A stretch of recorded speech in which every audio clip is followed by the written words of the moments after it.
बिस्मिल्लाहिर्रहमानिर्रहीम अस्सलाम वालेकुम। कैसे हैं आप सब? आई होप ठीक होंगे, खुश होंगे और खैर खैरियत से होंगे। Once again welcome in David Ujala. आज हमारा दौर जो इस्लाम सहाबा की ज़िंदगी के बारे में हम पढ़ रहे हैं उसका पार्ट 18 है। और आई होप कि आप लोग मेरी सीरीज़ को एंजॉय कर रहे होंगे, आपके लिए इन्फॉर्मेटिव हो रही होगी। जैसा कि मुझे काफ़ी ज़्यादा नॉलेज जो है वो मिली है सहाबा इकराम की ज़िंदगी के बारे में पढ़ के। कितने ज़्यादा सहाबा है ना, किसने किस किस तरीके से इस्लाम कबूल किया, किसकी क्या क्या जर्नी थी, ये सब पढ़ के जो है वो मुझे तो बहुत ही ज़्यादा अच्छा लगा। मुझे बहुत ही ज़्यादा मज़ा आ रहा है और आई होप कि आप लोगों को भी अच्छा लग रहा होगा। तो इसी तरीके से मेरी वीडियोस को वॉच करते रहें। चैनल को ज़रूर सब्सक्राइब करें, अगर अब तक नहीं किया तो बेल आइकन को भी ज़रूर प्रेस करें और चैनल भी सब्सक्राइब कर लें। जी, तो आज जिस सहाबा के बारे में हम पढ़े हैं उनका नाम है हज़रत ज़ैद रज़ी अल्लाह ताला अन्हु। ठीक है, इनका जो है वो ज़माना जहालियत में इनका पूरा नाम हज़रत ज़ैदुल खलील हुआ करता था। और जब इन्होंने इस्लाम कबूल कर लिया तो हजूर अकरम सल्लल्लाहु अलैहि वसल्लम ने इनका नाम हज़रत ज़ैदुल खैर जो है वो रख लिया था।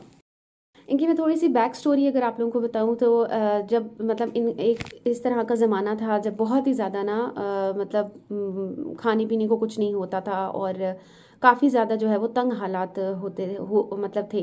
तो ये जो है वो अपने बीवी बच्चों को छोड़कर और किसी जगह निकल गए कि मैं जो है वो कुछ खाने के लिए तलाश करूं या कुछ ऐसी चीज़ें तलाश करूं जिससे ये है कि मेरे घर का जो है वो गुज़र बसर हो सके। तो इन्होंने एक जगह से ये गुजर रहे थे, उन्होंने देखा कि काफ़ी जो है वो घोड़े हैं और जो है वो फिर इन्होंने इनके दिल में आया कि चलो मैं जो है वो घोड़ा जो है वो एक अदर चोरी कर लेता हूँ। और घोड़े पर जैसे ये सवार होने लगे तो आसमान से कुछ आवाज़ आई कि तुम यहाँ से चले जाओ और ये तुम्हारे लिए खैर की बात नहीं है। फिर वो आगे चल दिए, आगे आगे वो चल दिए। फिर उनको एक जो है वो मतलब एक जंगल टाइप कुछ इस तरीके से नज़र आया जहाँ पर उनको लगा कि यहाँ पर काफ़ी ज़्यादा जो है वो ऊँट होंगे और आगे उनको लगा कि कुछ बस्ती भी है। तो ये वहाँ गए और वहाँ पर बस्ती के लोग कुछ थे वहाँ पर जो है वो जाकर काफ़ी ज़्यादा ऊँटों से फिर मतलब उन्होंने देखा तो उनके मतलब अंदर जो है वो एक बड़े उनके जो सरदार थे वो बैठे हुए थे। मतलब जहाँ वो बस्ती थी वहाँ एक कमरे में एक बड़े उनके सरदार बैठे हुए थे। तो उनके जो ये छुप कर ना उनके कमरे में बैठ गए। ठीक है, तो उनके जो मुलाजिम हैं वो उनको जो है वो दूध का प्याला भर के देते थे ऊँट के दूध का, तो वो 2 सिप लेते थे और वो रख देते थे, बाकी दूध जो है वो ये पी लेते थे। फिर उनके मुलाजिम समझते थे कि जो है वो जो सरदार है उन्होंने सारा दूध पी लिया। इस तरीके से उन्होंने दोबारा उनको दूध निकाल के दिया। फिर इन्होंने जो है वो 2 सिप लिए और उनके जो सरदार हैं उनको 2 सिप लिए और बाकी फिर इन्होंने ये पीने लगे। तो जब हाफ तक हुआ तो इन्होंने कहा कि अब इनको वरना शक हो जाएगा, तो इन्होंने आधा पिया और आधा जो है वो रख दिया। उसके बाद जो है वो उन्होंने एक फिर उनके जो मतलब ग़ुलाम थे उन्होंने एक बकरा ज़िबा किया, वो बनाया और सरदार के आगे पेश किया। उन्होंने थोड़ा सा खाया, रख दिया और बाकी फिर उन्होंने खा लिया। और इनको भी फिर नींद आ गई और उनके जो सरदार हैं जब वो सो गए उनके वो भी सो गए, तो साथ में जो है वो ये भी कोने में सो गए। और उसके बाद अगली सुबह फिर जब इन्होंने सुबह सवेरे ये उठे और उन्होंने देखा कि कोई भी नहीं देख रहा, तो उन्होंने एक ऊँट उनका उठाया और वहाँ से ये चल दिए। काफ़ी देर ये पीछे मुड़ के देखते रहे कि कोई है, कोई मुझे देख तो नहीं रहा, कोई मुझे फॉलो तो नहीं कर रहा, ये वो चलते रहे क्योंकि ये तो चोरी की नीयत से ही था कि भाई किसी तरीके से कुछ ना कुछ मैं गल्ला जो है वो उठा लूँ और मैं अपनी बस्ती में चला जाऊँ और वहाँ पर मैं जो है वो अपने घर का गुजर बसर जो है वो कर सकूँ।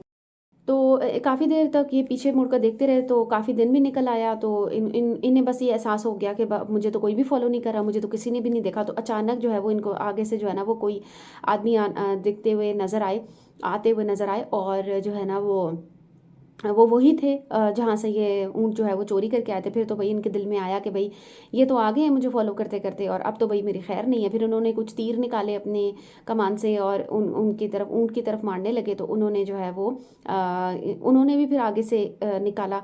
तो उसके बाद ये है कि इनका निशाना जो है वो काफ़ी सही निकला। तो उन्होंने जो है वो इनको अपने साथ जो है वो बिठा लिया और उन्होंने इससे पूछा कि अब तुम क्या समझते हो, तुम्हारे साथ अब क्या सलूक होने वाला है।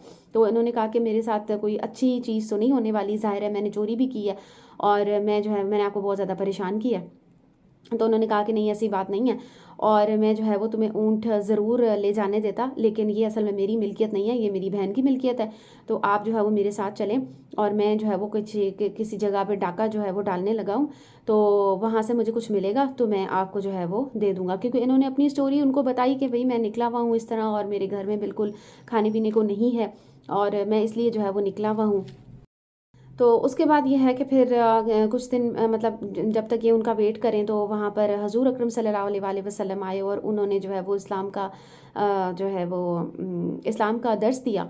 तो इन्होंने भी वो सुना और बस अल्लाह की करनी थी कि इनके दिल में वो चीज़ उतरनी थी। और इन्होंने जो है वो जैसे बाकी लोगों ने इस्लाम उसी वक्त ही कबूल किया हुज़ूर पाक सल्लल्लाहु अलैहि वसल्लम के कहने पे, लेकिन इन्होंने जो है वो मिंबर पे चढ़ के बाआवाज़ बुलंद जो है वो, क्योंकि ये काफ़ी जो है ना लंबे कद के हुआ करते थे, ये कहा जाता था कि ये ऊँट पर जब सवार होते थे तो इनके सॉरी घोड़े पर जब सवार होते थे तो इनके जो पैर हैं वो ज़मीन पे लगते थे, लेकिन इनका इतना माशाल्लाह बड़ा कद हुआ करता था। तो इन्होंने मिंबर पे चढ़ के बाआवाज़ बुलंद जो है वो इस चीज़ का ऐलान किया था कि रसूलुल्लाह सल्लल्लाहु अलैहि वसल्लम मैं इस्लाम को कबूल करता हूँ। और हज़रत मोहम्मद सल्लल्लाहु अलैहि वसल्लम ने फिर इनसे पूछा था कि आप जी कौन हैं? तो इन्होंने बोला कि मैं हज़रत ज़ैदुल खलील हूँ।